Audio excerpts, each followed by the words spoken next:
2부 주제는 사회적 가치 실현입니다. 네, 그럼 이제 최재호 현대차 정봉구재단 사무총장님께서 K소셜벤처 성공 모델과 미래에 대해 주제 발표해 주시겠습니다. 네, 현대차 정봉구재단 최재호입니다. 아시아투데이 창간 16주년 아시아 비전 포럼에 초대해 주셔서 감사드립니다. 오늘 주제가 사회적 가치인데요. 기업의 가치는 경제적 가치와 사회적 가치로 나눠질 수가 있습니다. 잘 아시는 바와 같이 경제적 가치는 매출액이나 영업이익이 재무제표를 통해서 공시가 되고요. 사회적 가치는 공시나 측정이 좀 어렵습니다. 그래서 기업의 이러한 사회적 가치를 측정하고자 하는 것이 ESG라고 말씀드릴 수 있고요. 또 기업의 경제적 가치와 사회적 가치를 동시에 추구하자고 하는 것이 CSV라고 할 수가 있습니다. 그래서 오늘 말씀드린 사회적 기업은 사회적 가치를 통해서 경제적 가치를 만들어내는 기업이라고 말씀드릴 수 있을 것 같습니다. 그래서 오늘 사회적 기업과 그리고 기업의 사회적 기업의 협력과 지원의 유형, 그리고 국내외 사회적 기업 사례, 그리고 K 사회적 기업의 미래에 대해서 빠르게 말씀드리도록 하겠습니다. 일정이 조금 딜레이 되었기 때문에. 사회적 기업은 IMF 이후에 일자리 문제 해결을 위해 등장한 자활사업 그리고 사회적 일자리 사업에서 시작되었습니다. 잘 아시는 바와 같이 2000년도에 국민기초생활보장제도가 도입되면서 수급자의 탈수급과 자립을 위한 자활사업이 함께 실시되었습니다. 이것이 2003년에는 공공근로 등 사회 서비스를 제공하는 사회적 일자리 사업으로 추진이 되다가 2007년에 일자리도 창출하면서 사회 문제도 해결하는 사회적 기업이 등장하게 되었습니다.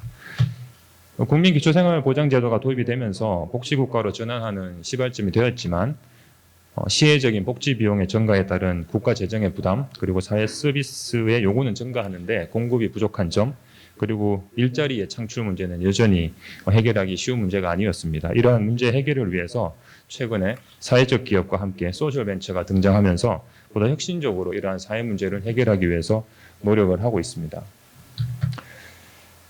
사회적 기업은 영리기업과 비영리단체가 융합이 되어 경영하는 하이브리드 형태의 조직입니다. 제4섹터라고 할 수 있는데요. 사회적 경제 기업이 제4섹터의 대표주자라고 할 수 있습니다. 제4섹터의 특징은 아쇼카의 빌 드레이튼과 같이 새로운 균형을 찾는 사회적 기업가, 그리고 돈도 벌고 세상도 구하는 비즈니스입니다. 이러한 제4섹터에 있는 사회적 기업가의 특징은 포용적인 기업가 정신을 가지고 있고요. 또 창조성과 혁신성으로 사회 문제 해결을 추구하고 있으며 또 도덕성과 신뢰성을 가지고 있다는 것입니다. 사실 그냥 비즈니스를 하기도 어려운데 이러한 포용적인 그리고 또 도덕적인 창조적인 것까지 다 하고 하면서 사회적 기업을 하기 위해서는 굉장히 어려움이 있기 때문에 우리 사회가 이러한 사회적 기업들을 응원을 해줘야 된다라고 생각을 하고 있습니다. 이렇듯 사회적 기업은 2000년 이후에 사회 문제 해결과 일자리 창출의 대안으로 등장을 하였습니다. 또한 사회적 기업가는 사회 혁신의 리더로 성장하여서 우리 사회 지속 가능한 사회 혁신 추구의 자양분이 되고 있습니다. 몇 가지 대표적인 사회적 기업, 현대차 정봉구 재단에서 육성을 하고 있는 사회적 기업 사례를 말씀을 드리면요. 60Hz라는 사회적 기업이 있는데요. 소셜벤처입니다. 전국에 있는 8만 개의 태양광 그리고 풍력 발전 자원에 대한 발전량을 예측을 하는 기술을 통해서 신재생 에너지가 낭비되는 것을 막고 있는 사회적 기업입니다. 또 구루 ENT라는 사회적 기업이 있는데요. 종자를 심는 시드볼 드론과 묘목을 심는 드론을 개발해서 산불이 나서 황폐하게 된 지역이나 또 사막화가 추진되는 지역에서 산림을 조성하는 솔루션을 제공을 하고 있습니다. 또한 H-점프스쿨이라는 사회적 기업은 지역의 아동센터 청소년에게 대학생 선생님의 1대1 학습 지도, 정서 지도를 통해서 교육 격차 문제를 해소하고 있으며 이 모델은 작년에 베트남의 교육 격차 해소를 위해서 진출을 하였습니다. 이렇듯 보시는 바와 같이 사회적 기업은 신재생 에너지부터 생태보건 그리고 교육 격차 문제 등 다양한 사회 문제 해결에 노력을 하고 있습니다. 여기서 중요한 것은 사회적 기업이 추구하는 사회적 가치가 경제적 가치로 연결이 되고 있다는 것입니다. 2012년도에 마리몬드라는 사회적 기업이 있었는데요. 뭐냐면 잘 아시겠지만 위안부 할머니들을 돕겠다는 사회적 가치를 추구를 했습니다. 어떻게 돕겠냐? 핸드폰 케이스를 만들어서 돕겠답니다. 핸드폰 케이스 어떻게 만드냐? 위안부 할머니들이 심리 치료를 받을 때 미술 작품을 그립니다. 그린 작품이 잘 그리지 못했지만 이 작품을 패턴으로 해서 디자인 제품을 만드는데 핸드폰 케이스를 그걸로 만들었습니다. 처음에는 뭐 그게 무슨 돈이 되겠냐라고 했는데 한날 그 미스 A의 수지, 연예인 수지가 인천공항에 나오면서 핸드폰을 이렇게 거꾸로 뒤집어서 들고 나왔습니다. 근데 보니까 이 케이스에 뭔가 디자인이 있는데 이 디자인이 그 마리몬드에서 만든 핸드폰 케이스다. 그래서 소문이 났습니다. 마리몬드가 추구하는 사회적 가치에 대해서 소문이 나서 그날 다음날 마리몬드 하루 매출액이 1억이 달성이 되고 굉장히 많은 인기를 누리게 되었습니다. 그래서 마리몬드가 추구하는 그런 사회적 가치에 많은 고객들이 동참을 하게 되고 그로 인해서 마리몬드의 경제적 가치로 연결이 되는 그런 것들이 있었습니다. 마리몬드 현재는 매출이 한 120억 정도 되는 큰 회사로 성장을 해서 지금까지도 벌어들인 매출액 일부분을 위안부 할머니들을 위해서 집행을 하고 있습니다. 그래서 이러한 사회적 기업이 한국만의 뭐 전매 특허는 아니고요. 이미 각 국가별로 사회 문제 해결을 위해서 다양한 형태의 사회적 기업들이 등장을 하고 있습니다. 미국은 80년대 정부의 복지 축소에 대응해가지고 비영리 조직의 상업적인 수익 창출 전략에서 발전을 하였으나 현재 제도는 없습니다. 대표적으로 장애인 노숙인의 일자리 창출을 돕는 루비콘이라는 사회적 기업이 있고요. 서유럽은 1980년대 복지국가 위기에 대응하여 등장을 하였으며 협동조합 중심으로 활성화되었습니다. 대표적으로 스페인의 몬드라곤 협동조합이 있습니다. 몬드라곤 협동조합은 기업이라고 볼 수가 있는데요. 스페인 전체 기업 순위 중에 7위를 차지하는 굉장히 큰 규모의 협동조합입니다.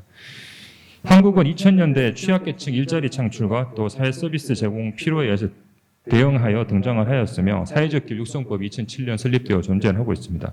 대표적으로 경력단절 여성 800명을 고용해서 노인과 장애인에게 돌봄 서비스를 제공하는 안심생활이 있습니다.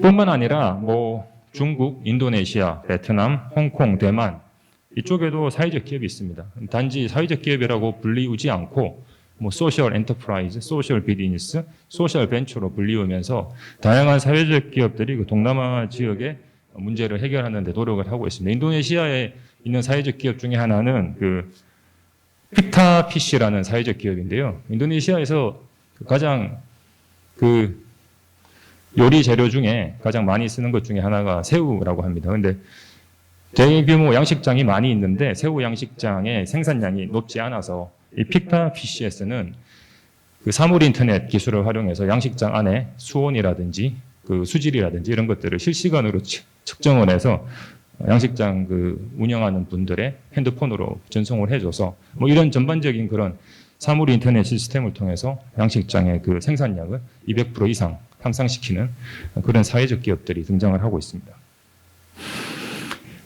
기업은 그러면 사회적 기업을 어떻게 도울까요? 사회적 경제 기업을 직접 설립하기도 하고 또는 설립을 간접적으로 지원하기도 합니다. 또한 제품과 서비스를 구매하여 지원하기도 하고 나아가서 사회적 경제 생태계 활성화에 기여도 하고 있습니다. 대표적으로 포스코의 포스위드라는 사회적 기업이 있었는데요. 포스코의 사무 지원, 클리닝을 담당하는 장애인 표준사업장을 직접 설립하여 운영을 하였으며 현대차 그룹은 장애인 보조기구와 복지차를 생산하는 이지무브라는 사회적 기업을 직접 설립을 하였습니다. 구매 지원은 이스타항공 승무원복을 신나는 옷이라는 사회적 기업에서 구매하기도 하고요. 현대차는 울산공장에 저희가 한 38,000명 정도 임직원이 있습니다. 근무복 세탁을 사회적 기업에 위탁하는 방식입니다. 뿐만 아니라 울산공장에서 먹는 김치도 사회적 기업으로부터 납품을 받기도 합니다. 생태계 지원은 현대차 정봉구 재단의 H1드림 오디션과 같이 우수한 사회적 기업을 선발해서 창업자금, 멘토링, 그리고 투자 연계, 공간을 지원하는 방식이 있습니다. 이것보다 더 나아간 것은 이제 사회적 기업과 대기업이 비즈니스로 협력을 하는 사례인데요. 거기까지 가려면 사회적 기업의 역량이 굉장히 향상돼야 되고 비즈니스 모델이 굉장히 정교해야 되기 때문에 쉽지는 않지만 한 가지 사례를 말씀드리면 모어덴이라는 사회적 기업이 있는데요. 폐 가죽을 가지고 그 가방이라든지 명함 지갑 같은 거를 만드는 사회적 기업입니다. 근데 생각을 해보니까 저희 현대차에서 만드는 그 자동차 중에 그 가죽 시트가 많이 있죠. 근데 보통 뭐 신차 개발하게 되면 수백 대의 자동차를 저희가 테스트를 하고 폐차를 시키는데 거기서 발생하는 가죽 시트를 이 모덴에 저희들이 제공을 하게 됩니다. 그럼 모덴 입장에서는 이 원재료가 수급이 되는 거고요. 현대차 입장에서는 어차피 폐차를 해야 되는 폐기물인데 이렇게 업사이클링이 될 수 있기 때문에 서로 윈윈을 할 수 있다 그래서 저희들이 모덴에다가 그런 저희들의 자원을 전달을 하고 모으되는 그 자원을 가지고 새로운 부가가치를 만들어내는 그런 사업적인 비즈니스 협력을 하고 있는 사례도 있고 또 제네시스에 들어가는 내장재 중에 친환경 내장재를 저희들이 ESG를 대응하기 위해서 써야 되니까 포이에네라는 커피박을 가지고 플라스틱을 만드는 사회적 기업이 있는데 그 포이에네 커피박 플라스틱을 저희 제네시스 내장재로 사용하는 프로젝트를 현재 진행을 하고 있습니다. 이렇듯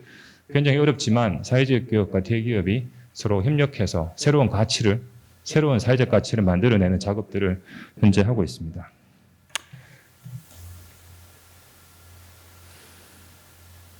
옛날 자료가 올라와 있습니다. 네, 이지무브는 그 현대차 그룹의 대표적인 사회적 기업이고요. 사회적 약자를 위한 이동기기 제작 및 유통을 하는 사회적 기업입니다. 총 150종의 보조기구를 개발을 하고 있고요. 또 복지차 시장에 진출해서 점유율을 25% 달성하는 성과를 내고 있습니다.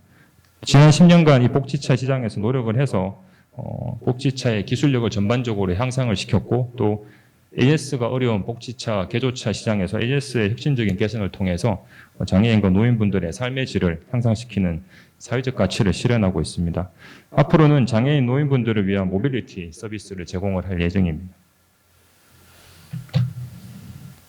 H점프스쿨은 대학생 교사들이 지역 아동센터에 가서 소외 청소년들에게 학교 교육 그리고 정서적 멘토링을 제공하는 교육격차 해소 사회적 기업인데요. 2013년부터 대학생 1,182명이 참여해서 청소년 4,149명을 교육하였습니다.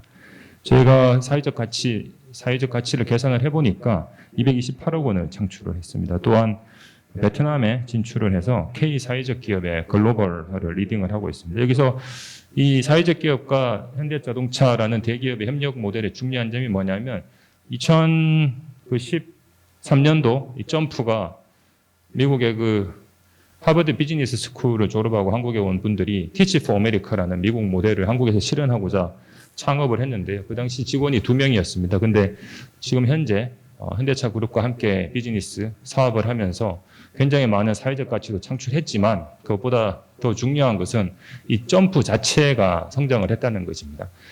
2명이었던 직원이 지금 35명으로 국내에서는 가장 큰 교육격차를 해소하는 소셜 벤처로 성장을 했고 또 해외로도 진출을 하고 있습니다. 이 사회적 기업과 대기업이 협력했을 때 가장 큰 효과 중에 하나가 사회 서비스를 제공하는 것도 있지만 이 사회적 기업이 성장을 해서 지속 가능하게 사회 문제를 해결할 수 있다는 것이라고 생각을 합니다. 굿잡 5060은 2018년도에 민관 사회적 기업 협력 모델을 통해서 베이비 부머 세대의 퇴직 후에 그런 일자리 창출하는 사회적 기업입니다. 매년 200명의 신중년을 선발을 해서 5주간의 교육을 통해서 인턴십, 컨설팅을 제공해서 사회적 경제 기업에 취업을 지원하고 있습니다. 고용노동부 그리고 서울시 50플러스 재단, 현대차그룹, 사회적 기업 상상우리가 협약을 통해서 각각의 전문성을 바탕으로 사업을 추진하고 있는데요. 성과를 또 측정을 했습니다. 왜냐하면 측정을 하지 않으면 얼마의 돈이 투입되었는데 얼마의 사회적 가치가 만들어졌는지 알 수가 없기 때문에 철저하게 그 성과를 측정을 하고 있는데요. 보시면 지난 3년간 신중년 469명을 교육해서 286명의 재취업을 달성하여 취업률이 61%에 달합니다. 4대 보험을 내는 정규직 취업 퍼센테이지고요. 임시직이나 인턴은 제외를 했습니다. 굉장히 놀라운 그런 수치라고 할 수가 있습니다. 굿잡 5060의 사회적 임팩트 측정을 연구한 결과가 41억 원에 달합니다. 그리고 이러한 사례를 민관협력 대표 사례로 2022년도에 스탠포드 소셜 이노베이션 리뷰에 게재되기도 하였습니다. 앞으로도 이 베이비 부머 세대 일자리 문제는 지속될 것으로 예상되고 또 베이비 부머 세대 퇴직자의 일자리 문제를 사회적 기업과 대기업이 협력해서 좋은 성과를 내고 있고 이 솔루션을 우리 사회 또 정부, 지자체와 공유를 해서 더 확산될 수 있도록 하는 그런 기반을 마련했다는 평가입니다. 네, 마지막으로 우리 K 사회적 기업의 미래에 대해 말씀드리겠습니다. 사회적 기업은 우리 미래 사회 문제의 해결사가 될 수 있습니다. 그리고 사회적 기업을 통해서 양성된 사회적 기업가들이 더 많은 창업 생태계를 활성화할 수가 있고요. 또 사회적 기업은 혁신적이고 창의적이기 때문에 기존의 1, 2, 3섹터에 있는 그런 플레이어들과 소셜 파트너로서의 역할을 한다고 생각합니다. 첫 번째로 융합형 기업가인 사회적 기업가 역할이 앞으로 더 중요해질 것이고요. 사실은 사회적 기업과 소셜 벤처 같은 개념입니다. 그리고 사회적 기업 출신의 창업 생태계가 활성화되는데 사회적 혁신과 양성소로서 역할을 우리 사회적 경제 생태계가 앞으로 계속할 것이라고 기대를 하고 있습니다. 처음에 사회적 기업이 나왔다가 그 다음에 소셜 벤처가 나오고 그 다음에 현재로서는 임팩트 스타트업이라 그래서 새롭게 또 나오고 있습니다. 앞으로도 계속 진화를 할 것으로 예상을 하고 있고요. 그리고 사회적 기업은 정부나 지자체의 공공정책이나 거기서 제공되는 사회 서비스를 보완해 주는 역할을 할 수가 있습니다. 앞으로 저출산 고령화 그리고 양극화의 확대 때문에 여러 가지 사회 문제가 심화되는데 모든 것을 기본소득이라든지 혹은 노령연금으로 해결할 수는 없기 때문에 지역 밀착형으로 또 지방 중심의 혹은 지역 중심의 이런 사회적 경제 기업들이 활성화되어서 지자체나 정부와 함께 사회 문제 해결에 노력을 해야 된다고 생각을 하고 있습니다. 다음으로 ESG가 등장을 해서 기업의 비재무적 가치에 대한 중요성이 굉장히 증가하고 있습니다. E 같은 경우는 측정이 가능하지만 S, 인권 노동이라든지 지역관계 관리라든지 공급망 관리라든지 이런 부분들은 측정하기가 쉽지가 않습니다. 따라서 아까 보신 H점프 스쿨과 굿잡 5060의 사례처럼 철저하게 이런 사회적 기업들의 사회적 가치를 측정을 해서 ES 부분에서도 저희가 레이팅을 잘 받을 수 있도록 한다면은 지금 좀 소외되어 있는 사회 공헌이 좀 더 부각될 수도 있고 좀 더 인정받을 수 있을 것이라고 생각을 합니다. 마지막으로 말씀드린 것처럼 이러한 사회적 기업이 창출하는 사회적 가치 성과를 측정하는 시스템을 구축을 해야 된다고 합니다. 사회적 기업은 앞으로 사회적 기업 입장에서도 본인들이 대외 커뮤니케이션을 강화하고 또 사회적 기업 비즈니스 가치 사설에서 신사업 기회를 적극적으로 발굴해가지고 사회 변화와 혁신을 주도하는 주체적인 사회 혁신 세력으로 성장해야 된다는 그런 과제를 안고 있다고 생각됩니다. 이상 발표 마치겠습니다. 감사합니다. 네, 주제 발표 잘 들었습니다. 감사드립니다. 다음은 박용삼 포스코 경영연구원 기업시민연구실 실장님께서 기업시민과 ESG 경영에 대해 주제 발표해 주시겠습니다.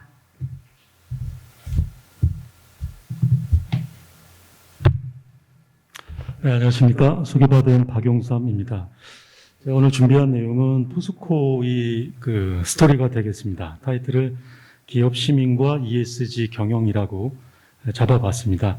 오늘 1부에 이어서 2부에서 나온 여러 가지 화두들이 있는데요. 그게 이제 한국만의 화두가 아니라 어떻게 보면 글로벌 국제사회의 화두인데 이제 중요한 거는 그 화두에 대한 동의가 아니라 실제 실천해가는 기업들이 사례가 필요합니다. 아직 한국은 이런 부분에서 좀 갈 길이 멀다고 할 수가 있겠는데요. 조금 더 앞서서 출발했던 포스코의 사례가 우리나라 많은 기업들한테 어떤 작게나마 힌트가 될 수 있겠다는 그런 바람에서 내용을 준비를 해봤습니다. 네, 오늘 지금 시간이 얼마 촉박한 것 같아서 일단 이런 순서로 20분가량 말씀을 드리겠습니다.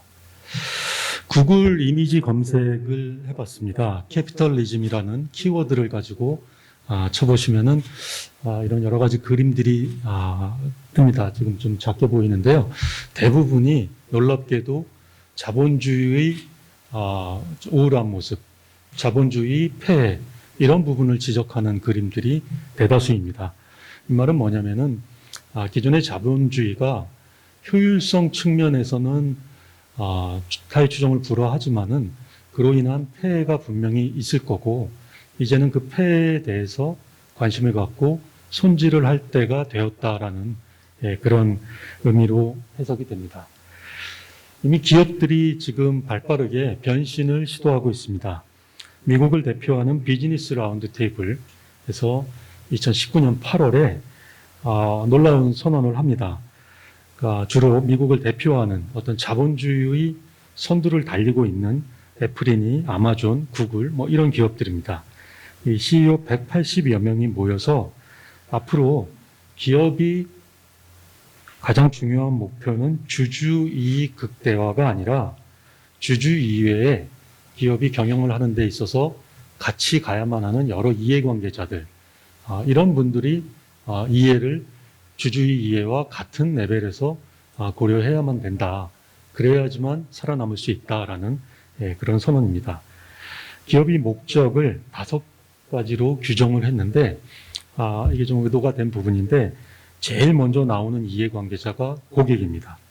그 다음에 직원, 공급사, 지역사회, 그리고 그동안 가장 중시했던 주주의 이해는 상대적으로 이 순서라는 게 꼭 가중치가 부여되는 건 아니겠습니다만 상징적으로 이렇게 선언을 하고 있습니다. 비슷한 시기에 영국의 파이낸셜 타임스에서 놀라운 특집 기사가 게재가 되었습니다. 왼쪽에 보시는 그림인데요. 자본주의, 이제 리셋이 필요한 시기다라는 특집 기사입니다. 역시 내용은 전장에서 보신 비즈니스 라운드 테이블과의 내용과 마치 같이 입을 맞춘 듯이 같은 내용입니다. 이제 기존의 자본주의 중심 패러다임이 바뀌어야 될 때가 왔다라는 그런 지적이 되겠습니다. 1년 후에 다보스 포럼에서 또 한 번 중요한 선언이 있었습니다. 이해관계자 자본주의라는 선언을 했는데요. 역시 내용은 마찬가지입니다. 이제는 좀 더 폭넓은 이해관계자와 같이 가는 기업만이 살아남을 수 있고 지속 가능할 수 있다라는 그런 선언이 되겠습니다. 좀 더 구체적으로 말씀을 드리겠습니다. 표현하기 좀 나름이겠는데 자본주의 시대의 대표적인 잡지라고 한다면 아마도 포춘이나 포브스 같은 잡지가 떠오를 겁니다. 특히 포춘은 매년 포춘 100대 기업, 포춘 글로벌 500대 기업 이런 걸 발표하면서 언론이 주목을 많이 받는 그런 잡지인데요. 한 5년 전부터 포춘에서 새로운 랭킹을 매겨서 발표하기 시작했습니다. Change the World라는 그런 랭킹, 말뜻 그대로 돈 많이 버는 기업, 덩치 큰 기업이 아니라 세상을 바꾼 기업들이 랭킹을 매기고 있습니다. 매년 한 50개 정도의 기업이 선정이 되는데 밑에 보시면은 놀라운 그 척도가 하나 있습니다. 이게 우리 기업들이 앞으로 ESG를 추진하는 데 있어서 굉장히 유용하게 쓰일 수 있는 그런 척도입니다. 세상을 바꾼 기업이라고 포춘지가 인정하는 기업은 어떠한 조건을 갖춰야 되냐면 첫 번째, 사회적인 임팩트를 만들어내야 되는 겁니다. 지금 2부 세션 주제가 사회적 가치인데 같은 맥락입니다. 두 번째, 자선 사업이 아닌 이상 주주를 위한 재무적인 이득도 같이 만들어내야 됩니다. 그리고 사회를 바꾸고 주주를 만족시키려면 점진적인 개선 정도가 아니라 새로운 이노베이션이 들어가 있어야 됩니다. 그리고 네 번째는 이 부분이 굉장히 이따가도 다시 한번 설명을 드리겠습니다만 중요한 부분인데 돈벌이 따로 사회적 가치 따로 이렇게 움직이다가는 그거는 지속 가능하지 않을 뿐만 아니라 자칫 그린워싱, ESG 와싱이 오해를 빚을 수 있기 때문에 기존의 경영 철학이나 운영 원칙과 긴밀하게 통합이 되어 있어야 된다는 겁니다. 그래서 기업이 돈을 버는 와중에 자연스럽게 사회적인 가치도 만들어질 수 있는 이런 구조가 만들어져야지만 그 기업이 바로 세상을 바꿀 수 있다라는 지적이 되겠습니다. 이런 네 가지 기준이 지금 우리가 추구하는 표현은 기업 시민이 되었던 ESG가 되었던 어떤 공통적인 요소라고 할 수가 있겠습니다. 저희 회사에서 한번 이 조사를 해봤습니다. 2015년 이후로 Change the World 리스트에 뽑힌 250여 개 기업들이 구체적으로 뭘 잘했길래 세상을 바꾸었는가를 조사를 해본 그림인데요.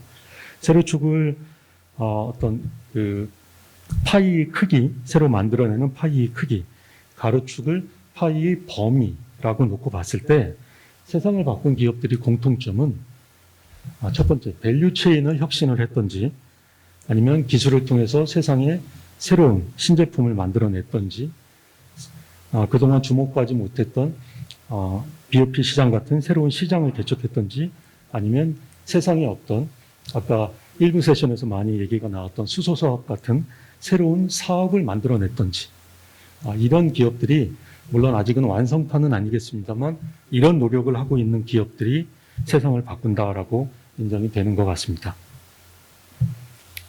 포스코도 마찬가지 시대적인 흐름을 읽고 변화를 추진하고 있습니다.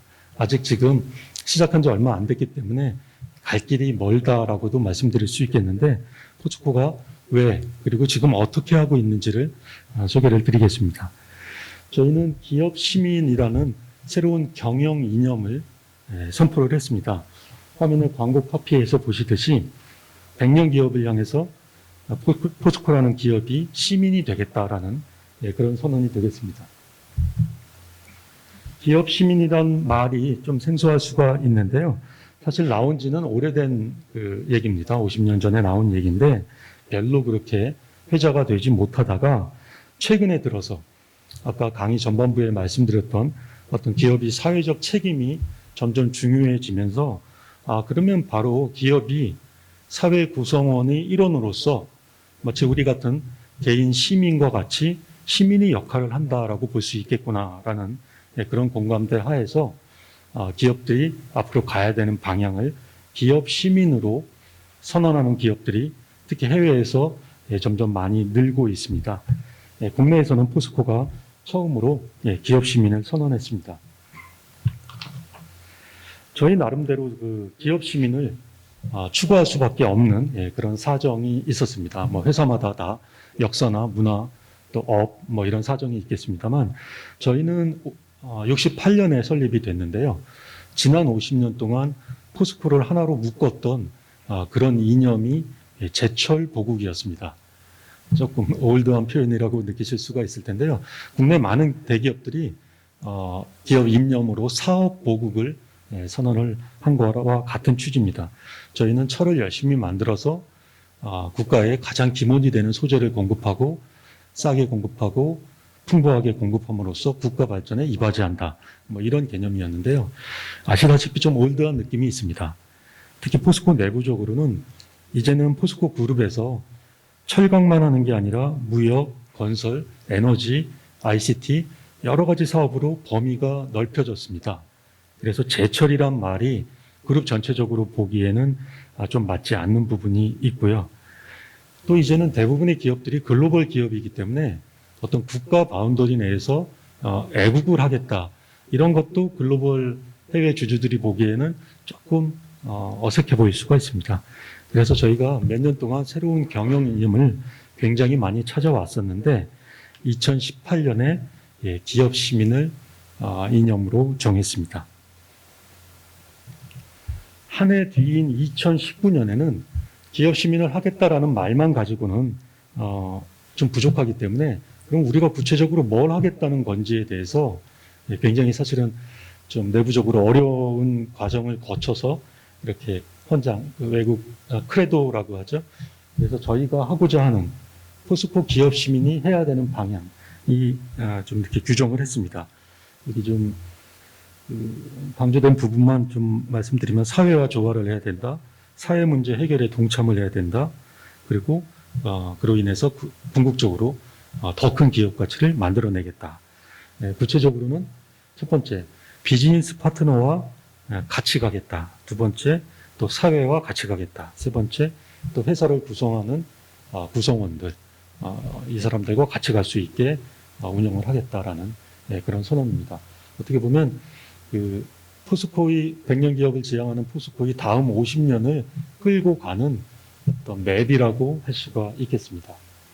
그래서 저희도 이 경영 이념 체계도 모든 기업들 보면은 홈페이지 들어가면 이런 거 하나씩 다 나와 있는데요. 미션과 비전을 저런 식으로 다시 세팅을 했습니다. 좀 강조드리고 싶은 거는 미션을 더불어 함께 발전하는 기업 시민이라고 잡았는데요. 저게 굉장히 그 레벨이 절묘하게 잡은 겁니다. 보통 많은 기업들 미션이 글로벌 넘버원이 되겠다. 혹은 매출을 얼마를 달성하겠다. 이런 미션들이 많습니다. 또 반면에 어떤 기업들은 뭐 세상을 밝게 하겠다. 인류를 구원하겠다. 또 이렇게 손에 와닿지 않는 미션도 많습니다. 그래서 그 회사의 가장 어울리는 이런 미션을 잡는 게 기업 시민이 출발점이고 사실 ESG 경영이 출발점이라고 보셔도 과히 틀리지 않을 것 같습니다. 그 다음 또 1년 후에는 그동안 저희가 50년 동안 사회공헌이라는 이름으로 굉장히 많은 사회에 가까이 다가가기 위한 노력들을 많이 해왔습니다. 여러분들 회사도 마찬가지실 텐데요. 근데 그거를 기업 시민이라는 큰 엄브렐러 브랜드 하에 저희가 이렇게 5개로 한번 재그룹핑을 했습니다. 중복되는 부분은 좀 합치기도 하고요. 새롭게 사회에서 요구하는 부분은 새로 추가도 하면서 저희는 위드 포스코입니다. 그게 이제 기업 시민 포스코의 브랜드인데요. 투게더 챌린지 그린 라이프 커뮤니티 이렇게 해서 저희가 하는 굉장히 다양한 사업들 또 사회와 맞닿아 있는 사업들을 이 5개 브랜드로 앞으로 끌고 가겠다라는 그런 좀 의지 표명이라고 보시면 되겠습니다.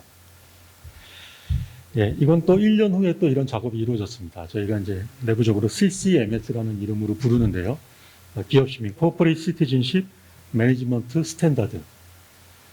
회사는 헌장까지 선언을 했는데 각 부서별로 매일매일 출근하는 직원들 입장에서는 그럼 나는 오늘 뭘 해야지 기업 시민에 부합하는 걸까?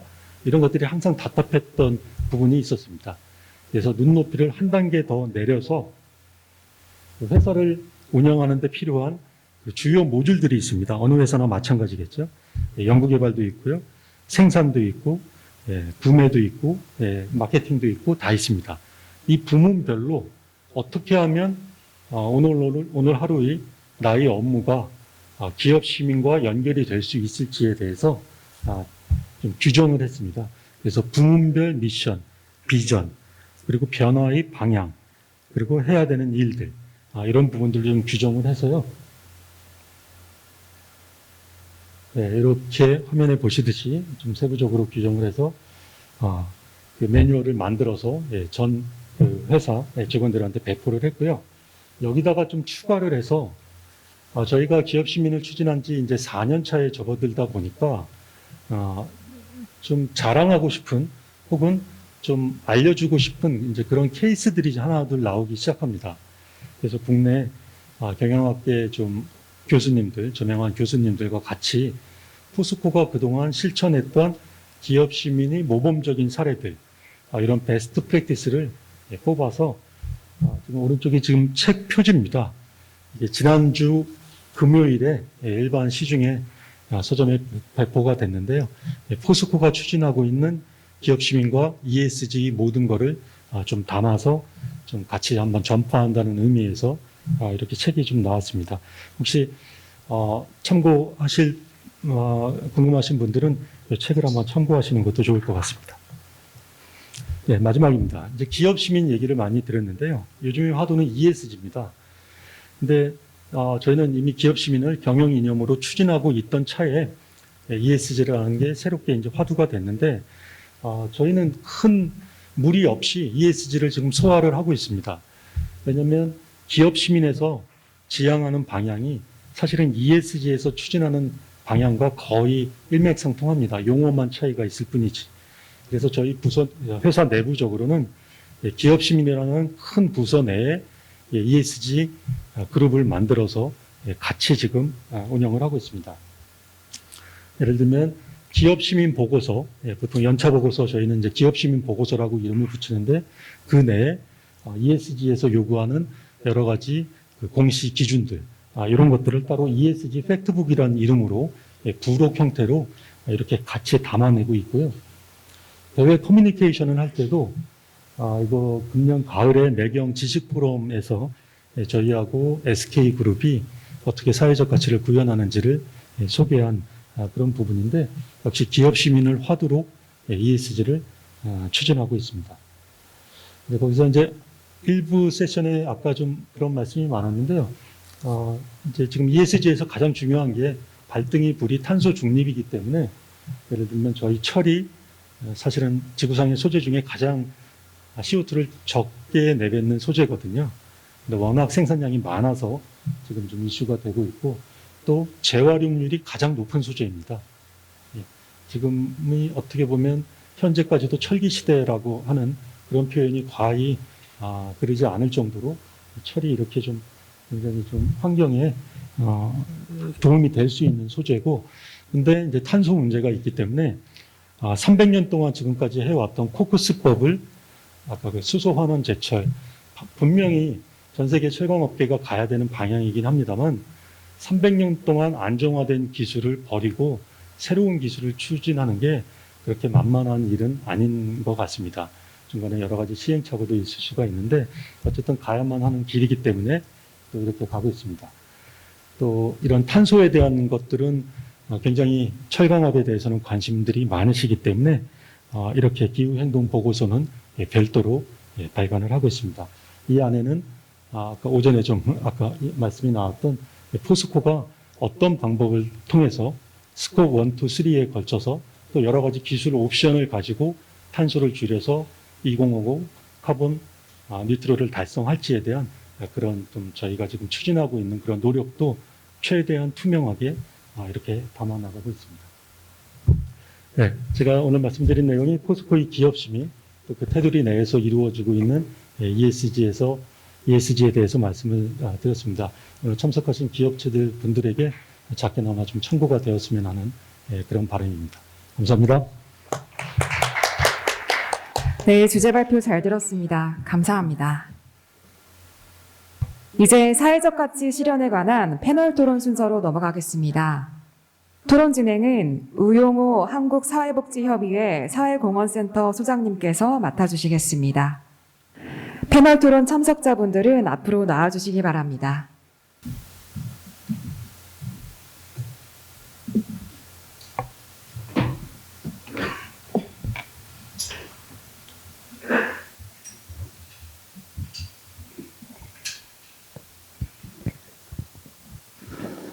네, 아시아투데이 창간 16주년 기념 아시아 비전 포럼 21 탄소 중립과 사회적 가치 부분에서요. 2부 사회적 가치 실현 토론이 있겠습니다. 오늘 패널에 참석해 주셨던 분은 앞서 발표를 해 주신 포스코와 현대차 정몽고 재단을 포함해서 6명의 패널을 모시고 토론을 하도록 하겠습니다. 저는 한국사회복지협의회 사회공헌센터 소장으로 있는 우영우고요. 그 다음에 먼저 팜플렛에 있는 순서대로 소개를 드리도록 하겠습니다. 한국전력 상생발전처 동방성장실장으로 계신 곽상영 실장님 소개드리겠습니다. 네. 두 번째로 하나금융그룹 ESG 기획팀장 김영주 팀장님 소개드리겠습니다. 네. 세 번째로는요, 효성그룹 사회공헌 담당 상무님은 최형식 상무님 소개드리겠습니다. 그 다음에 앞서 발표를 해주신 포스코 경영연구원 박용삼 실장님이십니다. 예. 다음으로는 앞서 발표를 해주신 현대차 정몽구 재단의 최재호 사무총장님이십니다.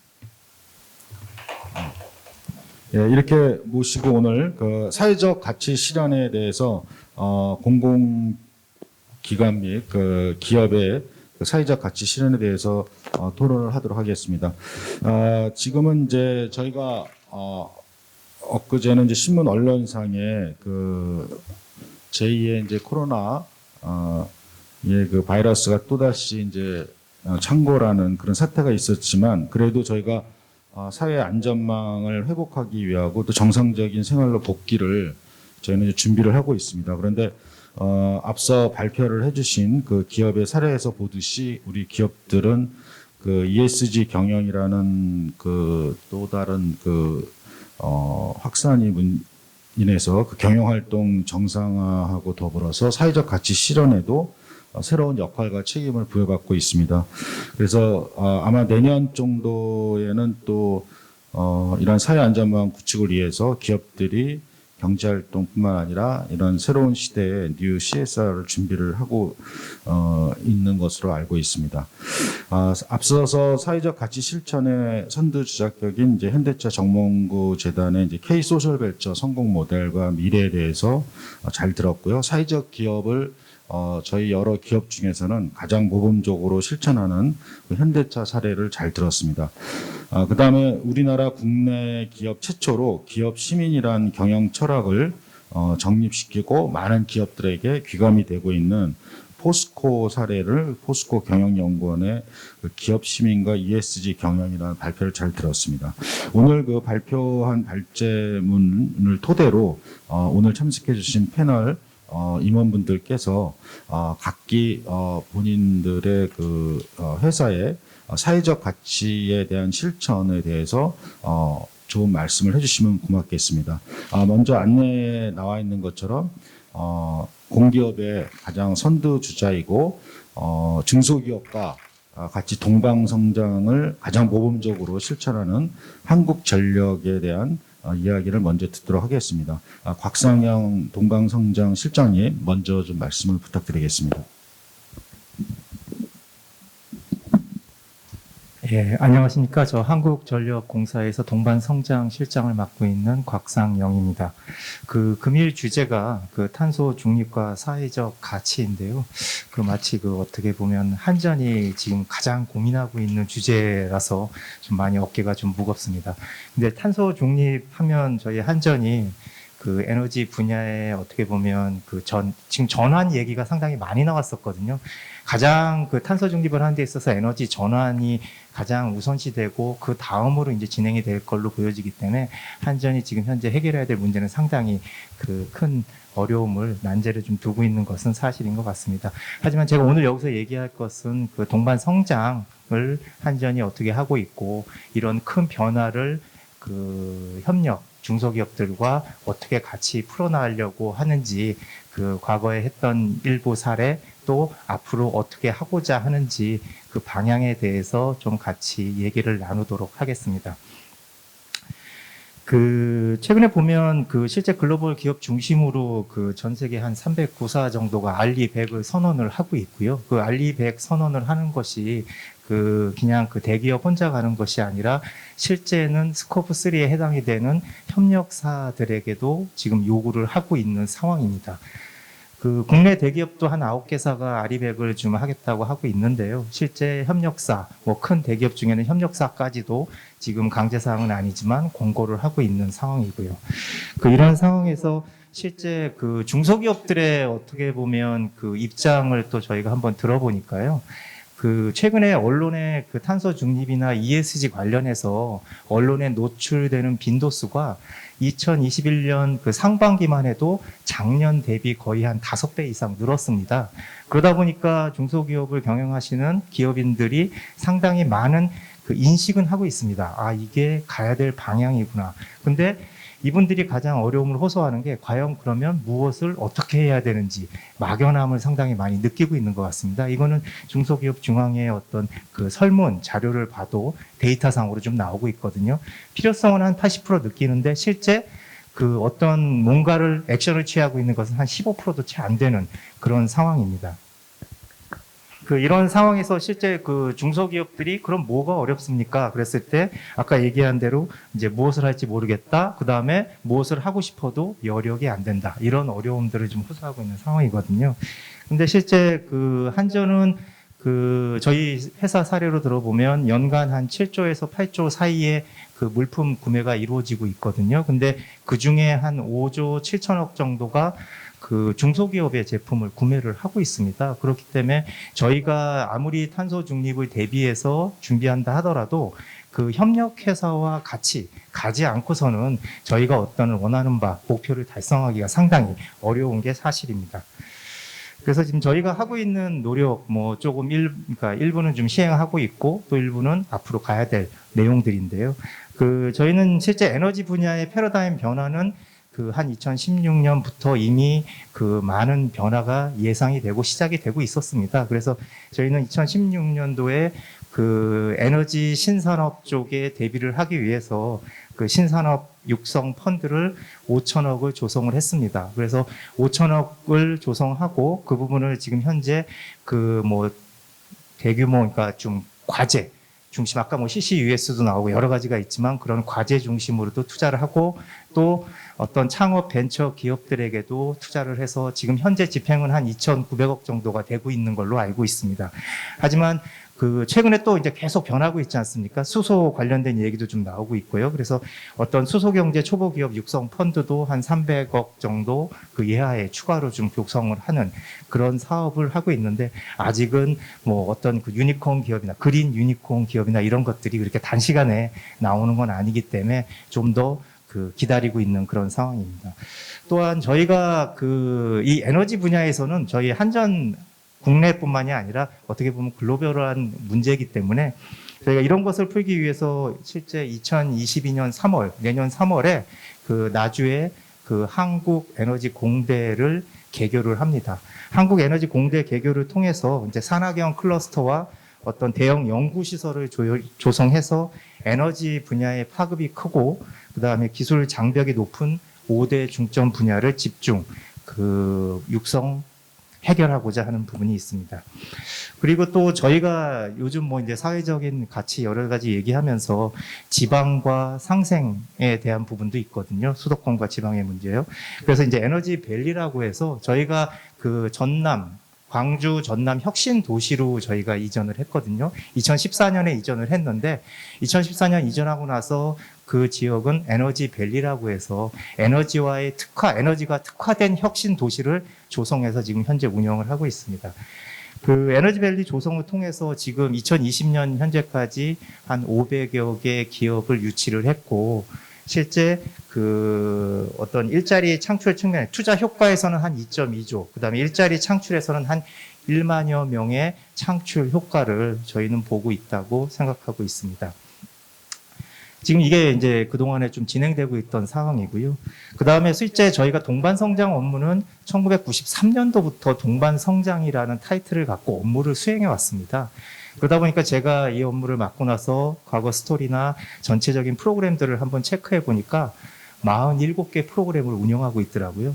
제가 보기엔 거의 중기부 수준으로 한전이 프로그램들을 다양하게 하고 있더라고요. 그러다 보니까 어떤 집중되지 못하고 시혜적인 지원이지 않나라는 좀 내부적인 아쉬움을 저희가 좀 느끼고 있습니다.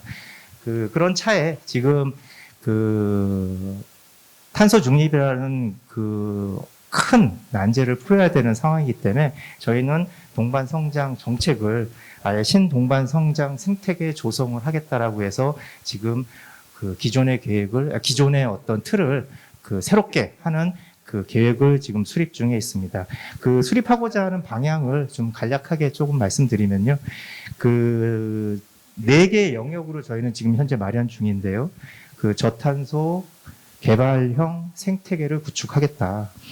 아까 탄소 중립에 대해서 어떤 걸 준비하고 싶기는 한데 무엇을 어떻게 언제까지 해야 될지 잘 모르겠다라는 의견이 많았지 않습니까? 실제 저희 한전 내부적으로는 전력연구원이나 경영연구원을 통해서 많은 준비는 하고 있습니다. 하지만 이런 정보가 중소기업들이나 외부의 기업들하고 같이 공유가 좀 미흡한 그런 아쉬움이 있습니다. 그래서 실제 저희가 언제까지 어떤 방향으로 어떻게 가겠다라는 우리의 어떤 방향성과 기한을 정확하게 기업들과 공유함으로써 기업들도 준비할 수 있도록 하는 부분이 중요할 것 같습니다. 또한 이제 탄소 가치 평가 모델을 좀 도입을 하고자 합니다. 실제 아무리 이 탄소 중립이나 이쪽 부분은 어떤 그 측량이나 평가하기가 상당히 어려운 것이 사실입니다. 그렇기 때문에 기업들이 실제 노력한 부분이 제대로 평가되고 반영될 수 있도록 어떤 모델을 도입하고자 하는 부분입니다. 또한 저희는 이제 지역에 대한 부분도 저희가 좀 신경을 쓸 부분이 있기 때문에 GST나 강서 특구 등 규제 자유 특구를 활용한 저탄소 분야의 기업을 지원을 확대하고자 하는 부분도 있습니다.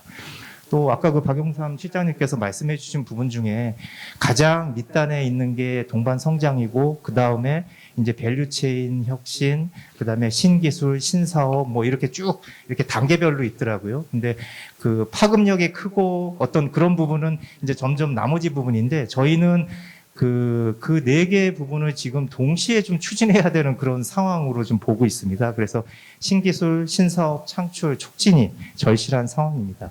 저탄소 고효율 기술 개발을 위한 과거의 전통적인 기자재가 아니라 전략형 연구 기획을 좀 확대할 필요가 있을 것 같고요. 그다음에 저탄소 관련 실증 및 기술 표준화 지원인데요. 아까 얘기했듯이 저탄소를 누군가는 인증을 해주고 또는 필드에서 테스트할 수 있어야 되는데 그런 부분들이 상당히 좀 어려운 것 같습니다. 그래서 지금 이 중소기업들이 겪고 있는 어려움을 이제 해결하는 방향에 대해서 좀 제가 말씀을 드리는 겁니다. 그다음에 이제 생산 구조 혁신입니다. 이 효율화나 이런 부분인데요. 주요 전력 기자재, 이제 저탄소 친환경 원료로 대체하는 부분이 있지 않을까 싶습니다. 실제 전력 기자재 중에는 그 탄소 배출량이 상당히 많은 원료들이 있거든요. 이런 부분들을 저희가 원료를 대체하겠다라고 선언을 함으로써 그 탄소 중립에 조금 더 나아갈 수 있지 않을까 싶습니다. 또한 그 기존 전통적인 기자재를 하던 기업을 그 고부가 가치가 있는 유망 분야로 제품 전환을 유도해 줄 필요가 있을 것 같습니다. 또한 어떤 폐기물, 지금 뭐 태양광이나 이게 한 10년 정도 됐는데요. 저희가 보는 수명은 한 20년으로 보고 있거든요. 10년 후 아니면 그거보다 더 먼저 이제 폐기물 문제도 분명히 신재생과 관련해서 나올 걸로 보여집니다. 그런 부분에 대한 자원의 순환성을 강화하는 부분도 저희가 좀 고민을 해야 될 부분인 것 같습니다. 이런 제가 좀 너무 이 말씀드린 하나하나가 상당히 많은 고민을 해야 되는 그런 내용들이거든요. 근데 이런 부분들을 과연 저희가 어떻게 풀까? 한전 혼자 풀 수는 없다고 저는 생각합니다. 연대와 협력이란 타이틀이 많이 요즘 얘기가 되고 있는데, 연구소, 학계, 각 기업들 다 같이 대기업이나 중소기업도 마찬가지고요. 다 같이 노력을 해야 이런 어떤 사회적인 큰 난제를 풀 수 있지 않을까 하는 생각이 듭니다. 제가 요즘 어떤 변화를 절실하게 느끼는 게요. 최근에 어떤 탄소 중립이나 사회적 가치 이 문제는 과거에 저희가 느끼던 거하고는 전혀 차원이 다른 것 같습니다. 저희가 전에 솔직히 지속 가능 경영 ESG 몰랐던 거 아닙니다. 근데 최근의 변화는 기후 변화를 계기로 해서 가치관이 변하는 거 아닌가라는 그런 생각이 좀 듭니다. 그렇기 때문에 제가 보기에는 선택이 아닌 필수이기 때문에 지금도 저는 늦었다고 좀 생각하거든요. 그래서 이런 상황에서 저희가 같이 협력회사들과 준비를 해나가고 조금이나마 더 뒤처지지 않도록 하는 게 중요하지 않을까 생각합니다. 예, 이상입니다. 네, 감사드립니다. 앞서 이제 한국전력공기업의 대표 사회적 가치 실천 공기업의 말씀을 들었습니다.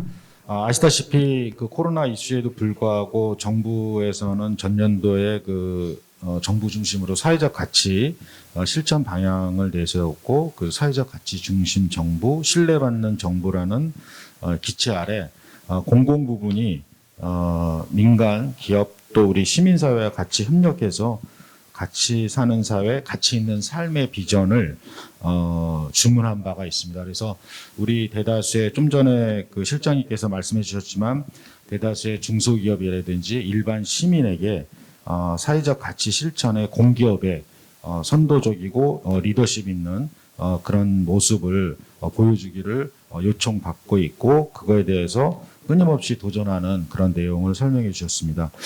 이어서 좀 이제 주제를 약간 바꿔서 이제 우리 금융 쪽에 최근에 이제 금융 쪽에서도 ESG 관련된 포럼이라든지 ESG 관련된 펀드 얘기를 하면서 ESG 중심의 사회적 가치 실천을 굉장히 많이 이제 회자되고 있는데요.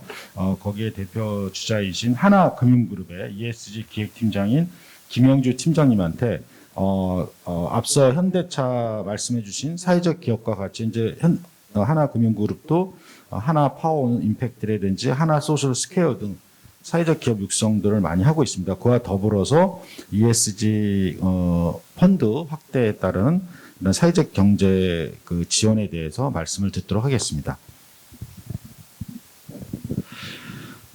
안녕하십니까. 하나금융그룹의 김용주입니다. 하나금융그룹의 사회적 가치 실현에 대해서 간단히 좀 말씀드리도록 하겠습니다. 하나금융그룹은 모두의 기쁨 그 하나를 위하여라는 슬로건 아래 다양한 사회적 가치 창출 사업을 추진하고 있습니다. 이 자리에서는 우리 그룹이 수행하고 있는 여러 사업 중에서 대표적인 두 가지 사업, 보육 지원 사업과 사회적 경제 활성화 지원 사업에 대해 말씀드리고자 합니다. 첫 번째로 하나금융그룹의 대표적 사회가치 창출 사업은 어린이집 백호걸 프로젝트입니다. 2018년부터 시작된 이 사업은 저출산 문제 해결과 일과 삶의 균형이 안정적인 자녀 보육으로부터 출발한다는 인식에서 시작하였습니다. 지난 4년간 우리 그룹은 농어촌, 벽지 등 보육 취약 지역을 중심으로 어린이집 백호 건립을 추진해 왔으며 중소기업 근로자 자녀가 양질의 보육시설을 제공받을 수 있도록 서울, 수도권 및 지방 지역을 중심으로 중소기업과 컨소시엄을 구성하여 상생형 공동 직장 어린이집을 건립하여 운영하고 있습니다. 특히 미혼모, 한부모 가정, 장애 종합시설 등 지원이 절실한 특수시설 어린이집 건립을 추진하였고 최근에는 영세 영아보육에 특화된 대전시 다빗 하나 어린이집을 건립하기도 하였습니다.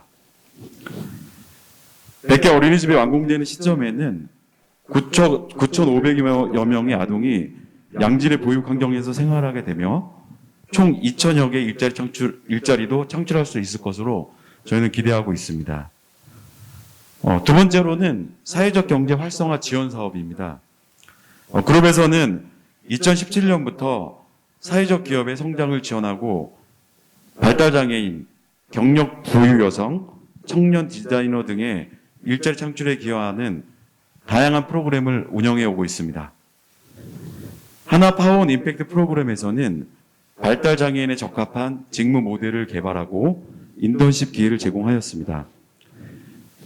하나 파워온 임팩트에 선발된 인턴들은 코로나19로 인해 일자리가 찾기가 더 어려워진 상황에서도 취업의 희망을 가지고 열심히 노력한 다양한 인재들로 구성되었습니다. 인턴십 기간 동안 소요되는 급여 등의 재반 비용을 지원하여 사회혁신 기업이 부담 없이 인턴을 채용할 수 있도록 지원하는 등 양질의 일자리 창출을 위한 마중물 역할을 하기 위해서 노력하였습니다.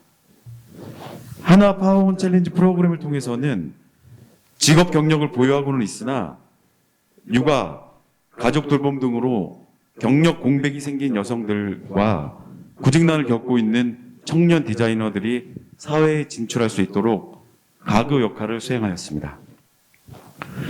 또한 하나소셜 벤처 아카데미를 통해 청년 창업가를 양성하여 사회 문제는 줄이고 청년의 일자리를 늘리는 선순환 구조를 만들기 위해 노력하고 있으며 사회혁신 창업가를 위한 공유 오피스인 하나소셜 스퀘어를 10여 개 업체의 비즈니스 공간으로 제공하였습니다. 아울러 하나금융그룹은 사회가치 창출 활동의 추진과 동시에 그룹이 진행하는 사회적 가치 창출의 효과 측정에 대해서도 고민하고 있습니다. 이를 위해 하나금융연구소와 함께 앞에서 설명드린 보육사업과 사회적 경제 활성화 지원 사업의 사회적 가치를 측정해 보았습니다. 그 결과 보육 지원 사업은 투자 대비 성과 197%인 2,611억 원, 사회적 기업 지원 사업은 투자 대비 성과 163%인 122억 원의 사회적 가치를 창출하는 것으로 나타났습니다. 앞으로도 우리 그룹은 전문 기관과의 협업을 통해 사회적 가치 측정 방법론을 고도화하고 다양한 사업에 적용함으로써 그룹이 사회적 가치 창출 확대에 기여할 수 있도록 더욱 노력할 계획입니다. 그리고 하나금융그룹은 올해 저희가 그 ESG 중장기 전략인 빅스텝 투모로우를 설정해서 지금 ESG 경영에 박차를 기하고 있습니다. 그래서 내년에는 좀 더 사회의 따뜻함을 전파할 수 있도록 전 직원 모두가 캠페인 등을 진행할 예정입니다. 감사합니다. 네, 감사합니다. 앞서 말씀하신 하나금융그룹 같은 경우에는 이제 이런 일자리 창출 관련된 그 사회적 경제 육성 프로그램도 굉장히 열심히 하고 있고요. 금융계 그 모범적인 활동으로 되고 있어서 많은 사회공헌 담당자가 하나은행의 사례를 사회적 가치 사례를 많이 인용을 하는 걸로 알고 있습니다. 앞으로도 계속 그 하나금융그룹의 그 사회적 가치 창출이 좋은 성과를 거두시기 바라는 마음입니다.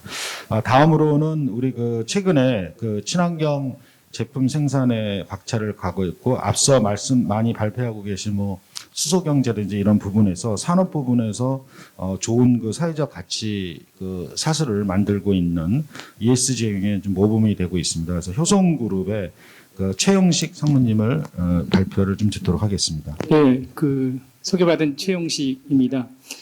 저희 회사가 이제 간단히 말씀드리자면 이제 소재 산업이에요. 그래서 일반인들이 효성이라는 회사를 잘 모릅니다. 그리고 효성이라고 다 어떤 회사냐 물어보면 옛날에 뭐 스즈키요, 무슨 오토바이 그런 거 기억하고. 근데 실제로 저희가 이제 큰 테마로는 섬유 베이스로 동양 나일론이 이제 전신이고요. 그 후에 저희가 이제 타이어 코드라고 해서 전부 섬유 베이스입니다. 타이어 안에 들어가는 6겹짜리 섬유가 들어가는데 그게 이제 전 세계 점유율 1위, 그러니까 50% 가까이 되고 최근에 이제 스판덱스라고 늘어나는 실을 만드는 그런 이 스판덱스를 전 세계 점유율 것도 50% 가까이 됩니다. 그래서 뭐 그런데 이제 저희가 그게 베이스다 보니까 저희는 기본적으로 무엇을 하냐면 섬유로 관계되는 뭔가를 만들려고 노력을 했어요. 그래서 지금 사회자께서 저희한테 소개시켜준 리젠이라는 게 있습니다. 뭐냐면 이 페트병인데요. 이거를 페트병을 전부 쪼개서 치파시켜가지고 그걸 다시 섬유로 만듭니다. 이게 한 11개 정도 들어가면 한 1kg 정도 실이 나와요. 그래서 그렇게 만드는데 코스트는 상당히 비쌉니다. 그냥 일반 실 만드는 것보다는 한 1.5배 정도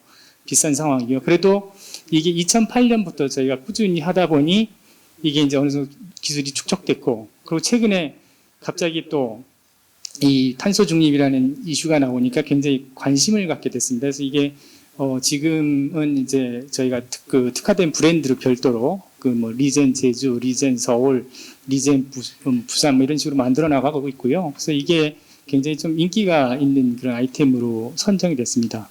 이게 굉장히 우연인지 아니면 필연인지 모르지만 이게 이 시대가 지나가면서 이렇게 관심을 받는 이런 상황이 생긴 거고요.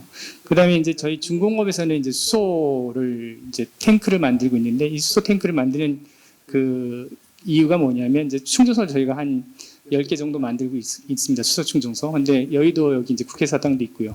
근데 그게 저희가 이제 탄소 섬유를 만들고 있습니다. 그게 첨단 소재에서 만들고 있는데 이 수소 탱크는 이게 알루미늄으로 했을 때는 이제 폭발 때문에 굉장히 큰 위험성이 있기 때문에 탄소 섬유를 만들면 이게 터지는 게 아니라 찢어지는 걸로 해서 안전성이 담보가 되기 때문에 굉장히 여기에 이제 중점적인 투자를 저희가 하고 있어요. 그래서 전주에 탄소 섬유 공장이 있는데 이것도 시대 흐름에 맞춰서 굉장히 좀 앞서가면서 향후 이제 이게 5년 내로 더 이제 1조 원 정도 투자를 해가지고 굉장히 생산량을 높이려고 하고 있습니다. 근데 뭐 현재까지는 아직 일본의 도레이사가 압도적으로 기술이 앞서서 도레이사는 이제 뭐 항공기에 뭐 동체 만들고 이런 것까지는 갔는데 아직은 우리는 이제 거기까지 못 갔습니다. 근데 그래도 차근차근 기술을 이제 해나가고 있고요.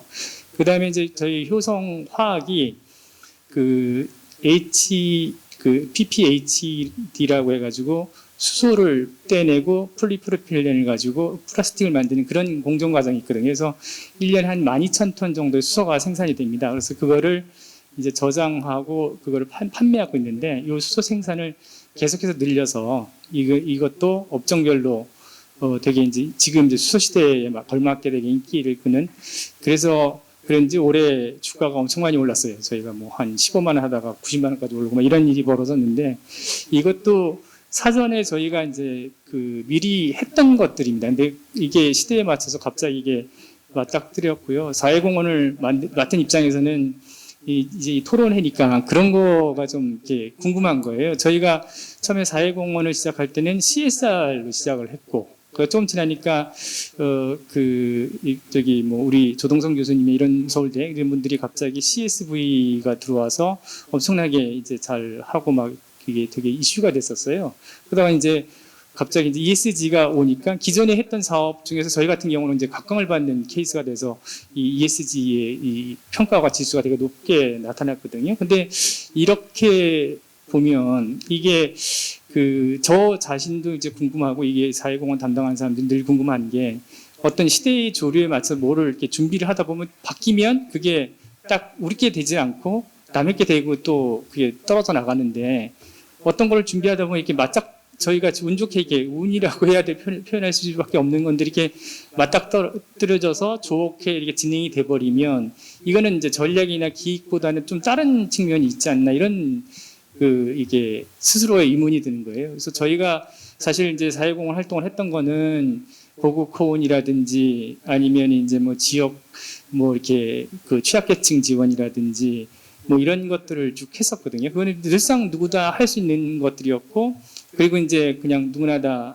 뭐 이렇게 손쉽게 접근할 수 있는데, 그걸 하면서도 늘 고민했었어요. 이거 맨날 누구나 똑같이 하는 걸 맨날 이렇게 해야 되느냐. 근데 ESG라는 게 이렇게 나타나고 탄소 중립이라는 게 갑자기 등장하니까 저희 업종이 굉장히 거기에 딱 맞아떨어지는 그런 이 형태가 돼서 저희가 이제 ESG를 각 회사 팀에 이제 한 명씩 팀장을 둬서 이게 운행을 하고 있거든요. 근데 그러면서도 이제 뭐 여기 토론회니까 걱정하고 앞으로도 이게 그대로 진행될 것인가, 또 어느 정도 지나가면 또 이게 갑자기 이제 지금은 어쨌든 뭐 온도나 지금 계절이 완전히 뭐 가을인지 겨울인지 또 우리나라가 뭐 아열대 기후로 간지 이런 식으로 막 체감하고 있잖아요. 뭐 전 세계적으로 뭐 지금 코로나가 이렇게 창궐한 것도 기후 변화의 문제 아닌가 이렇게 체감할 수 있는데 이게 또 어느 순간에 이게 없어지는 건 아닌가 또 뭐 이런 느낌이 들어서 지속적으로 이게 계속 추진하고 뭐 하고 싶은 그런 아이템이나 생각이 꼭 필요하다는 느낌이 들었었어요. 근데 아까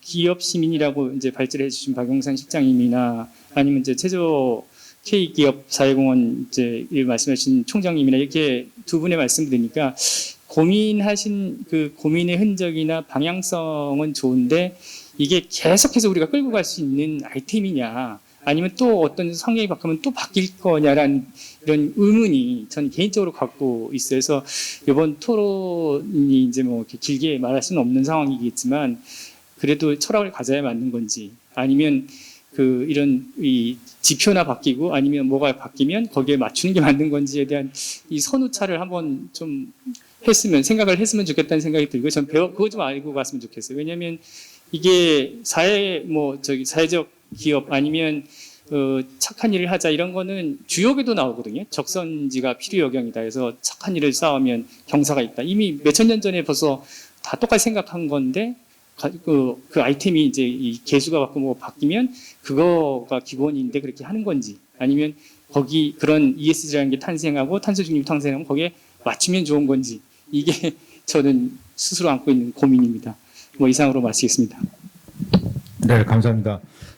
말씀드린 것처럼 이제 효성그룹은 친환경 소재 제품 개발이 현재 흔히 얘기하는 밸류체인이라고 하는 제품을 생산하는 데 있어서 이미 탄소 중립과 ESG 경영 실천에 가장 앞서 있는 기업이라고 말할 수 있습니다. 그거 관련해서 말씀을 해주셨고요.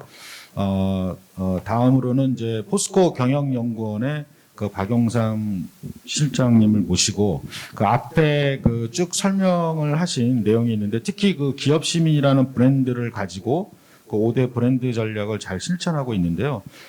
좀 전에 우리 효성그룹의 최영식 상무님도 말씀해 주셨지만 포스코의 이런 기업 시민 전략이 어떻게 시민들에게 제대로 좀 통할 수 있고 또 특히 포스코는 글로벌 기업의 가장 선두격인 기업입니다. 그래서 그런 측면에서 기업 시민이라는 브랜드를 앞으로 어떻게 좀 사회적 가치로 발현할 것인가에 대해서 좀 부연 설명을 해주시면 감사하겠습니다. 네, 시간 많이 됐으니까 간단하게만 말씀을 드리겠습니다. 아까 발표 때 상당 부분 말씀을 드렸고요. 지금 이제 ESG 얘기를 하는데요. 지금 보면은 거의 대부분의 사람이 관심이 E에 집중이 되어 있습니다. 탄소가 워낙 뜨거운 이슈이기 때문에. 근데 뒤에 S도 있고 G도 있거든요. 그래서 많은 분들이 탄소는 가야 될 길이 분명합니다. 얼마나 묵묵히 가느냐의 문제죠. 근데 이제 S에 대해서는 좀 안 된 얘기입니다만 앞으로 사회가 직면하는 문제가 계속 그리고 이번 코로나처럼 우리가 생각지도 못했던 여러 가지 문제들이 더 많아질 거라는 얘기들 많이 하지 않습니까? 이게 인위적인 문제든 자연재해든. 근데 그걸 해결해 줄 수 있는 게 능력이나 또 뭐 그 역량이나 봤을 때 기업들이 많이 나서줘야 됩니다. 그래서 앞으로 S가 점점 이슈가 됐을 때 기업들이 어떤 역할을 하느냐가 굉장히 중요할 것 같고요. 지금 최현식 상무님 말씀하셨듯이 근데 한 가지 지금 고민되고 찾아야 되는 거는 기업이 본업과 우리가 하고 있는 어떤 CSR이라면 CSR이 괴리가 돼서는 계속 새로운 CSR 마치 유행 따라가듯이 이렇게 쫓아가야 되는 문제가 생깁니다. 그러면 힘들기도 하거니와 제대로 된 임팩트를 만들어낼 수가 없을 것 같습니다. 그래서 전 세계 많은 기업들이 CSR도 전략적인 CSR, 이 활동이 우리가 만드는 제품이나 우리가 비즈니스를 영위하는 지역이나 하여튼 우리 회사와 뗄래야 뗄 수 없는 뭔가 연결고리가 있을 때 그런 CSR이 제대로 무르익고 오랫동안 굴러갈 수 있다. 근데 그런 걸 찾는 게 우리 CSR 부문이 어떤 앞으로 계속 고민해야 되는 숙제가 아닐까 싶습니다. 예, 감사합니다. 최근에 회자되고 있는 ESG 관련해서 이제 그린 워싱이다 그래서 ESG를 하나의 이제 패션쇼 하듯이 살짝 실제로 실천하지 않고 그린 워싱 하는 사례도 많이 있습니다. 그런데 이제 박용삼 실장님께서 말씀해 주신 것처럼 ESG에 대해서 기업의 그 본연의 자세, 그것을 잘 실천하는 것이 굉장히 중요하다. 그러면 이제 유행이나 이런 걸 타지 않고요. 기업이 본연의 경제적 가치는 물론 사회적 가치를 추진하는 것이 하나의 그 본류가 돼야 된다고 생각합니다. 여러분도 아시다시피 올해 다보스 포럼에 나와 있던 의제가 그레이트 리셋이었고요. 그 다음에 전년도에 20년도에도 결속력 있는 지속 가능한 이해관계자 자본주의가 선포돼서 많은 기업들과 정부들이 이런 소득 불평등이나 사회 분열, 그 다음에 기후 위기에 대해서 총체적으로 글로벌 협력이나 플랫폼을 구축하지 않으면 서로 상생하는 거에 앞으로 큰 문제가 있다고 말씀을 하고 있습니다. 그래서 저희가 2020년도 전년도에 유엔이 공식 지정한 선진국 대열에 들어갔습니다. 그래서 이제는 우리가 어떤 다른 거에 추격하는 입장이 아니라 리더십을 발휘해서 앞으로 여기에 모신 많은 기업들이 글로벌 리더십을 갖고 사회적 가치 실천도 잘해 주시면은 한국이 이런 코로나 이슈도 잘 극복하고 선진 복지 국가로 나아갈 수 있는 길이 열린다고 저는 생각합니다. 그리고 끝으로 최재호 현대차 정몽구재단 사무총장님께 아까 설명해서 이제 시간 관계상 많이 빨리 지나갔는데요. 특히 이번에 신중년 5060 굿잡 5060이라는 사례는 미국의 SSIR하고 스탠퍼드 비즈니스 리뷰지의 우수 사례로 실렸습니다. 그래서 그런 앞으로의 이런 사회적 기업 육성이나 사회적 경제 활동에 대한 미래 비전에 대해서 잠깐 마무리하면서 듣는 시간을 갖도록 하겠습니다. 예, 그것도 좋지만 저는 효성그룹의 우리 최영식 상무님의 고민에 너무 공감을 저도 하고 있습니다. 왜냐하면 CSR을 12년 정도 담당한 사람으로서 최근에 등장한 ESG가 어떤 의미를 가지는지 이런 부분에서 고민을 해왔었는데요. ESG가 없던 게 나온 게 아니고 우리 2009년도에 그 기업의 사회적 책임의 국제 표준이라고 할 수 있는 IS 26000이 나올 때부터 해도 그 ESG라는 개념, 환경, 사회, 지배구조는 거기에 포함이 돼 있었고요. 또 2015년도에 발표된 UN SDGs의 17개 그런 가이드라인을 봐도 ESG가 포함이 돼 있습니다. 또한 그 바텀 오브 피라미드라 그래서 그 부분에도 보면은 환경, 사회, 또 경제, 지배구조 이런 부분들이 다 포함이 돼 있는데 이러한 것들이 우리가 이미 가지고 있었는데요. 효성처럼 저는 효성과 같은 그런 기업이 우리나라에 있다는 것에 대해서 감사하는데 그렇기 때문에 저희가 수소차를 개발을 할 수 있는 상황이거든요. 효성과 같은 그런 뭐 독일의 바스프 같은 혹은 뭐 지속 가능 경영 1위 기업인 유니레버라든지 네슬레 모두 다 뭐 하고 있었습니다. ESG가 나와서 갑자기 한 게 아니고 기존에 하고 있었는데 이러한 부분들이 그 뭐 블랙락의 레리 핑크께서 레터를 보내면서 촉발이 되었는지는 몰라도 지금 우리 사회 지금 주류가 되어 가고 있는 것 같습니다. 그래서 그 효성 사례에서 제가 느낀 게 사회적 가치를 그냥 기업이 도네이션을 100만 원을 해서 100만 원의 사회적 임팩트가 나온다 그러면 뭐 그건 이제 그냥 사회복지 개념의 도네이션인 거고요. 기업이 100을 투입해서 1000의 효과가 나온다고 하면 그건 해볼만 하지 않겠나. ESG 차원에서 그렇게 생각을 합니다. 예를 들어서 그 네슬레 같은 경우는 보면 그 카카오 플랜이라는 걸 했는데 네슬레가 아프리카나 인도네시아에서 카카오 원재료인 초콜릿의 원재료인 카카오를 수입을 하는데 제품도 안 좋고 또 공급망이 불안정하니까 네슬레가 인도네시아에 팀을 보내서 그 농장 직원들을 교육을 시키고 또 좋은 묘목의 카카오 나무를 주는 사회공헌 활동을 통해서 그 지역의 생산성을 높이고 또 카카오 품질을 높여서 결과적으로는 네슬레의 그런 공급망이 튼튼해지고 또 그와 더불어서 인도네시아 지역에서 네슬레가 대규모 플랜테이션을 해서 산림을 훼손한다고 비판을 많이 받았는데 그 지역 일자리도 만들고 농민들을 도와주니까 거기서 브랜드 이미지도 좋아지는 효과가 있었기 때문에 저는 이 네슬레가 추구한 사회적 가치가 네슬레의 공급망을 튼튼히 하고 또 브랜드 이미지를 높여주는 기내적 가치로 넘어온 게 아닌가 그렇게 생각을 합니다. 우리가 사회공헌을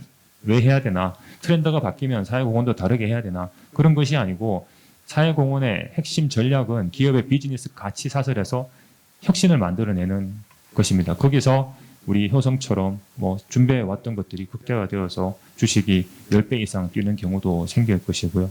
그래서 오늘 그 여러 가지 제가 사례를 말씀드렸지만 가장 중요한 것은 사회적 가치는 기업 혼자 해결할 수 있는 것도 아니고 또 정부 혼자 해결할 수 있는 것도 아니다. 기업과 사회적 기업 그리고 정부 비영리 단체가 협력을 해서 끊임없이 추구할 때 사회적 가치가 이루어지는 거고 기업의 사회공헌은 ESG뿐만 아니라 CSR, CSV, 지속가능 경영 이런 개념으로 계속 변화하고 발전하니까 우리가 오늘 같은 이런 자리를 통해서 계속 같이 고민하고 어떻게 하면 지속 가능한 기업을 만드는데 이것을 잘 활용할 것인가를 고민을 해야 될 것이라고 생각을 합니다. 감사합니다. 네, 감사합니다. 오늘 그 아시아투데이 창간 16주년 기념해서 그 사회적 가치에 대해서 그 우리나라의 가장 모범적인 그 공기업과 민간 기업들의 사회적 가치 사례를 들었습니다. 그러나 우리 그 이런 사회적 가치 실천하는 길은 결국 우리가 그 행복한 그 대한민국을 건설하는 것인데요. 뭐 최근에 나온 한국의 행복 지수가 뭐 OECD 국가의 37개국 중에 35위에 해당한다고 여러 언론을 통해서 여러분 접했을 겁니다. 아직 여러 가지 그 경제적 가치는 저희가 많은 수준에 올라왔지만 삶의 지수를 평가하는 한국의 행복 지수는 여전히 개발도상국에 못 미치고 있습니다. 이는 우리가 추구하는 사회적 가치 실천이 이제 국민들 내부 속으로 면면이 뿌리 깊게 돼야 된다고 생각을 들고요.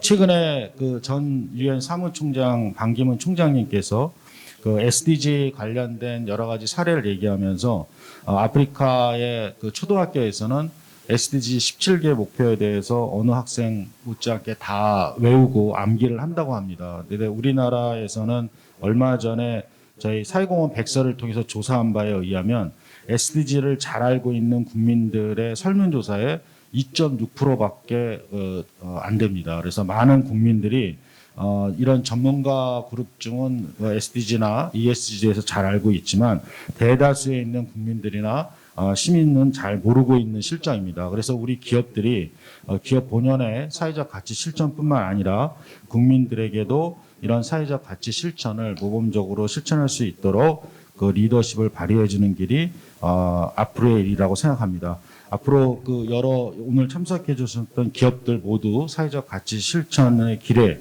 그 선진 사회의 그 모범적인 그 모습을 약속하면서 오늘 포럼을 마치도록 하겠습니다. 감사합니다. 네, 감사합니다. 열띤 토론을 이끌어주신 우용호 소장님과 패널 여러분께 다시 한번 감사의 말씀을 드립니다.